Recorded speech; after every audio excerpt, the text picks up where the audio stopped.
loan application na nagpapaloan ng up to 50,000 pesos for first-time user. At ito nga daw ay hindi 7 days at nag-offer nga ng installment. Hello mga ka-London! Loan dito, loan doon. Panibagong araw, panibagong online loan application na naman ang ating pag-uusapan at re-reviewin. Tara, samahan niyo akong alamin kung ito na ba ang magiging solusyon sa pera problema natin. At kung bago ka lang sa channel na ito, ay huwag mong kalimutang mag-subscribe at i-click ang notification bell para lagi kang updated sa mga susunod pa nating mga videos. Yes, bagong-bago nga itong online loan application na i-review natin ngayong araw. At speaking of bago, syempre hindi natin palalampasin yan dahil everyday nga tayo naghahanap ng mga online loan application na maaari nating malapitan sa oras ng pangangailangan. At itong ang OLAN na i-review natin ngayong araw ay available sa Google Play Store. Kaya naman ang mga Android users dyan, para sa inyo itong OLAN na i-review natin ngayong araw. Pero syempre, dahil nalaman nyo na available ito sa Google Play Store, hindi yan dahilan para i-download natin agad yan. Mas mainam pa rin na panoorin natin ang video hanggang dulo para at least makasiguro muna tayo bago tayo mag-download, mag-apply at magbigay ng ating personal information. At bukod nga sa available ito sa Google Play Store, ang good news pa nga dito ay ino-offer nito ay installment. So, ibig sabihin, hindi daw ito pang 7 days at yan nga ang hinahanap nating dahilan para mag-apply at pwedeng may consider na apply ng isang online loan application. Yung nag-o-offer siya ng mas mahabang loan term. Dahil kaya nga tayo nag-loan, nangungutang is wala nga naman tayong agad ibabayad dyan. At syempre, isa pa sa i-check natin kung totoo ba talagang nag-o-offer ito ng mataas or nagbibigay ito ng mataas na credit limit for first-time user. At syempre, ang pinakahuli na i-check natin is kung magkano ba yung service fee, magkano ba yung kanyang interest. Syempre, baka mamaya malaki nga yung binibigay na credit limit pero babawiin naman niya sa service fee at interest. Wala din. Bali wala din dahil hindi rin siya makatutulong sa atin.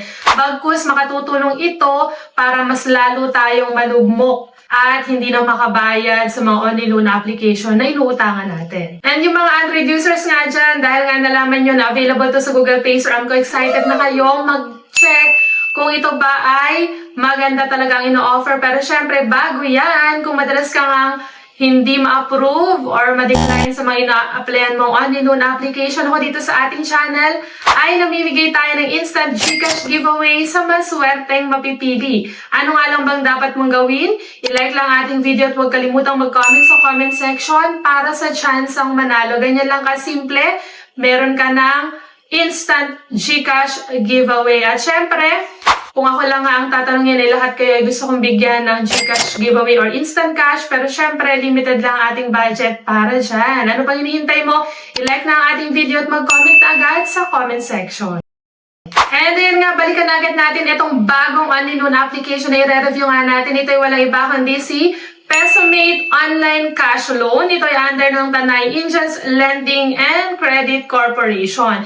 Ito ay kasalukuyan ngayong may napakataas na rating sa 4.8 pero hindi yan assurance para masabi natin na legit ang isang online loan application. And ito nga ay may pinakita ni Pesomate sa kanyang ads. Ito nakalagay dito na download Pesomate now to handle your financial needs with ease. At yan nga makikita natin yung logo ni Pesomate. And ito nga, 50,000 pesos daw ang maximum na loan amount na pwede nating ma-loan ito kay Pesomate.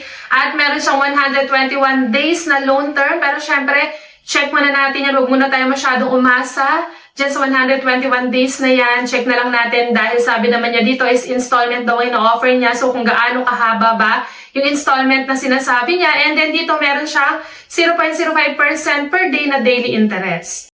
And pag-install ko nga dito kay Pesomate, meron siya ditong privacy policy. And then, lagay lang natin dito yung I have read and agree sa kanilang privacy policy. And dito nga, para tayo makapag-login or makapag-register, syempre kailangan pa rin natin ilagay ang ating active phone number para makapag-send sila sa atin ng verification code at makapag-continue na agad tayo sa next step. And i-click na agad natin dyan yung let's go. At dito nga sa data collection statement nila, dito sa ating SMS and location, so i-click lang natin dyan yung agree. And good news nga rin pala dito kay Pesomate, isang valid ID lang ang kailangan para tayo ay makapag-apply. And dito nga kahit ikaw ay walang trabaho or unemployed, student pa lang, retired, housewife, ay pwede kang makapag-apply. And dito nga, speaking of isang valid ID, ito yung mga recommended ID type netong si PesoMate. Pwede ang driving license, PRC, pwede rin ang SSS, passport, postal ID, at UMIN. So, yun yung mga recommended ID type natin dito. Pero syempre, kung wala ka pa nga dyan sa mga recommended ID type, pwede pa rin dito sa other options, kagaya ng TIN, Voters ID, National ID, Pag-ibig, at Health Card. So, napakarami niyan. Siguro naman, kahit isa sa mga yan ay meron kang available ngayon. And after mo nga makapili ng isang valid ID, kailangan mo yung picturean. And after nyo na meron silang facial verification to check kung ikaw ba talaga naglo-loan or nagamit lang yung ID mo sa paglo-loan. Syempre, mas maganda pa rin na safe. And then dito, after nyan is personal information na tayo kasama ang education, marital status kung ikaw ay married or single, number of credit cards, kung wala naman, 0 lang ilalagay natin dyan. Syempre, yung email address natin, siguraduhin natin na active at nakaka-receive ng messages at dyan nga sila magsasend sa atin ng update ng ating application. And then, gender kung male or female, kasama pa rin ang residential address. And after naman yun sa work information na tayo, so dito nga isang valid ID lang para makapag-apply. Kasama sa work information natin yung company name, hindi mawawala yan, company address, address details ng ating company, company phone number, pero mag-ingat sa pagbibigay ng ating company phone number. And then, profession, pipili ka lang dyan, work experience, kasama din syempre dyan yung monthly salary, at baka dyan i-base kung magkano ibibigay sa ating credit limit. Dito nga din, hindi na natin kailangan mag-present pa ng ibang documents na makakapag-support sa ating work information, kagaya ng payslip at certificate of employment. Isang valid ID lang talaga is pwede na tayong makapag-apply. And dito naman sa emergency contact, medyo marami-rami ang hinihingi nila dito. Dito is kailangan natin makapag-provide ng 5. So, pakaisipin pa rin natin mabuti kung sino ilalagay natin dyan. And syempre, dapat alam nila na nilagay natin sila as contact reference or emergency contact sa ating loan para at least kung i-message man sila or tawagan man sila ng agent, ng OLA, lalo na pagka-due date na natin at hindi pa tayo nakakabayad, is hindi sila magulat na may tatawag sa kanila. And dito naman sa back information, kung saan ba natin marireceive at babayaran yung amount na niloan natin, pwede pa rin through bank or e-wallet. At syempre, ang madalas na lang naman natin na ginagamit siya, kagaya ko, is GCash. At yan is mas madalas at mas convenient gamitin. At after nga yan, dyan na nga natatapos yung ating application kasi dito na agad tayo sa pinaka-exciting part ng ating review. Dahil sabi niya dito, installment daw ang ina-offer niya at mataas daw ang binibigay niyang credit limit. Kaya naman, i-check na agad natin yan. And eto nga, from 2,000 pesos up to 60,000 pesos. So, hindi lang pala 50,000 pesos, kundi up to 60,000 pesos ang pwedeng i-offer sa atin netong si PesoMate. At dito nakalagay, may multiple term option daw. We have 2 periods and 3 periods. At dito nga, check natin yung sa 2 periods. And ito nga sa 3,000 pesos na binigay sa ating credit limit, 2 periods ang check natin dito.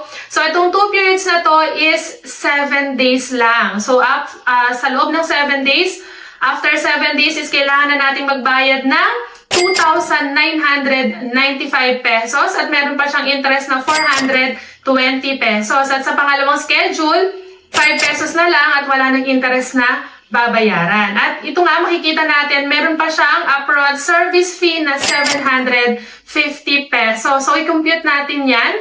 So, tingnan natin kung magkano na lang marireceive natin at kung magkano ang repayment amount natin sa loob ng 2 periods na sinasabi niya. Pero sa loob pa lang ng 7 days is kailangan na nating bayaran ng halos buo yung amount na binigay sa atin. So, doon sa 3,000 pesos na binigay sa ating credit limit, meron siyang upfront service fee na 750 pesos. So, ibig sabihin, ang marireceive na lang natin is 2,250 pesos. And yung ating mga repayment amount is, i-add natin yung 2,995 pesos at saka yung interest ng 420 pesos sa loob ng 7 araw, ay magbabayad tayo ng 3,415 pesos. At kung i-minus nga natin yung 3,415 pesos sa repayment amount natin, dun sa na-receive lang natin na 2,250 pesos, sa loob ng 7 days, yung ating 2,250 pesos ay magkakaroon ng interest na 1,165 pesos, which is halos kalahati nung amount na na-receive natin. And kung 3 periods nga pipili natin sa 3,000 pesos na ibinigay sa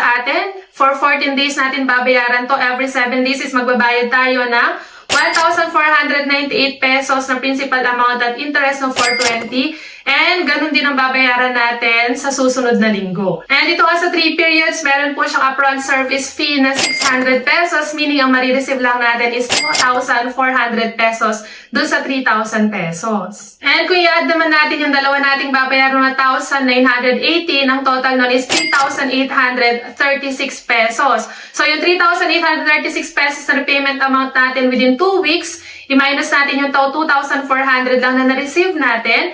Ang total na interest at service fee na na-accumulate for 2 weeks ng ating 2,400 pesos is 1,436 pesos.